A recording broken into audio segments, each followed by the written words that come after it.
$3. That's what Angel Reese tickets were selling for at the United Center. You can't even buy a coffee for that price. What happened next completely destroyed her reputation on national TV.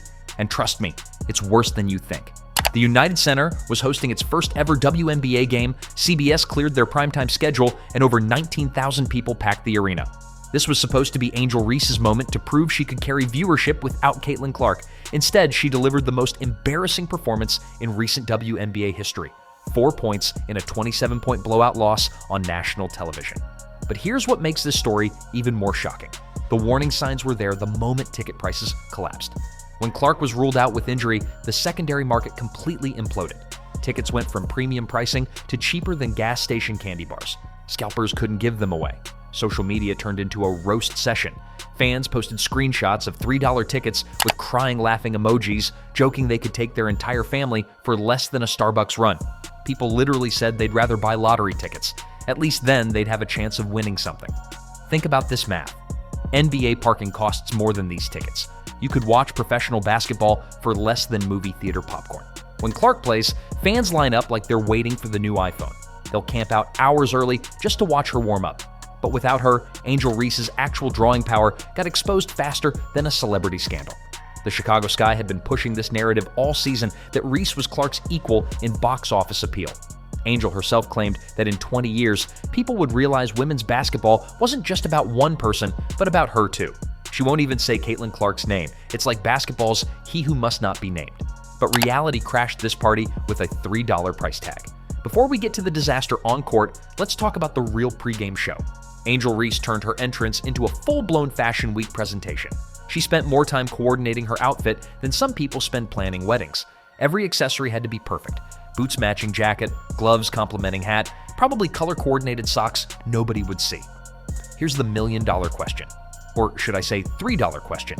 Does Angel Reese spend more time in her closet than the gym? The evidence is stacking up like designer shoeboxes. She's mastered looking like a superstar while consistently playing like someone who wandered onto the court by accident.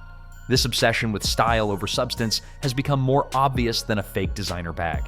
The United Center crowd witnessed this disconnect, someone who looked every inch the part completely crumbling when it mattered. It's like hiring a chef based on Instagram photos, then finding out they can't make toast without burning it. Then came the main event, and it was a disaster of epic proportions. 4 points in 27 minutes on national television. She shot 2 of 7 from the field, missing more shots than a stormtrooper in Star Wars. This wasn't just an off night. This was like watching someone perform brain surgery with oven mitts. The most painful moment? She attempted a routine layup and got blocked so hard the ball probably needed a passport to come back down. Cameras caught every frustrated headshake, every disappointed gesture, every moment of visible panic as she realized this wasn't going according to her Instagram-worthy script. Here's a stat that'll blow your mind. She's been blocked 20 times this season and only made 21 field goals. That's almost a 1-to-1 ratio of makes to blocks, the basketball equivalent of getting your lunch money stolen daily. The crowd went from excited anticipation to awkward silence like someone bombing karaoke night. The Chicago Sky scored 52 points total, their lowest since 2011. But even in that train wreck, Reese's 4 points stood out like a sore thumb. No Chicago player reached double figures, but her contribution made everyone else look like all-stars by comparison. Want your mind blown again? Caitlin Clark averages more assists per game than Angel Reese averages points. A point guard's passing stats are higher than a forward's scoring numbers. That's like a backup dancer getting more applause than the lead performer. This wasn't Reese's first humiliation against Indiana.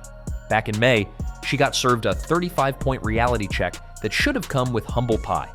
During that disaster, she tried getting physical with Clark, throwing elbows like she was auditioning for WWE instead of playing basketball. It backfired spectacularly. The Fever are now 2-0 against Chicago with a combined margin more lopsided than a seesaw with an elephant on one end. Reese has been the common denominator in both failures, a reverse good luck charm guaranteeing disaster. Her confidence crumbles like cookies and milk whenever Indiana appears on the schedule. Social media became a highlight reel of her lowlights, with fans creating brutal side-by-side comparisons. The pattern is crystal clear. When pressure rises, Angel Reese's performance falls like a lead balloon. While other players rise to occasions, she has a special talent for shrinking in big moments. Here's where this gets truly humiliating. Indiana played without Caitlin Clark, Sophie Cunningham, and their head coach. They were more short-handed than a T-Rex trying to applaud, yet still demolished Chicago by 27 points, making them look like they'd never seen a basketball. Kelsey Mitchell stepped up with 17 points, but the real star was Arie McDonald. Signed on a hardship contract, came off the bench, and torched Chicago with 12 points, 3 threes, and 4 steals. She played like she had a personal vendetta against the entire city. The Fever's ball movement was poetry. 20 assists on 27 made shots. They passed the ball like playing keep away from toddlers, while Chicago looked like they were solving Rubik's Cubes blindfolded. Acting coach Austin Kelly deserves an award for winning chess while missing half his pieces. This wasn't just basketball, it was a masterclass in dismantling an opponent's will to live. They held Chicago to 52 points through suffocating defense. Every shot contested, every possession a struggle, every Chicago player looking like they'd rather be anywhere else on earth. This disaster exposed fundamental flaws in WNBA marketing, trying to sell hamburgers by only talking about lettuce. The league desperately tried creating a Clark Reese rivalry that's about as real as unicorns riding rainbows. One player operates on a different level, yet marketing keeps pushing this fairy tale. The $3 ticket fiasco was a lie detector test for the entire campaign, with results more embarrassing than getting caught lying to your mom. When fans voted with wallets, they spoke louder than fire alarms at 3 a.m. Basketball fans aren't buying what the league's selling when on-court product doesn't match hype. This isn't just about Reese failing expectations, it's about league credibility taking hits harder than birthday party piñatas. Fans spot the difference between authentic excellence and manufactured drama from miles away. The WNBA's rivalry attempt actually highlighted how far apart these players are. The ripple effects will last longer than bad haircuts. For Angel Reese, this United Center meltdown represents reality crashing the party and refusing to leave. The 4-point nightmare plus $3 tickets created a narrative stickier than sidewalk gum.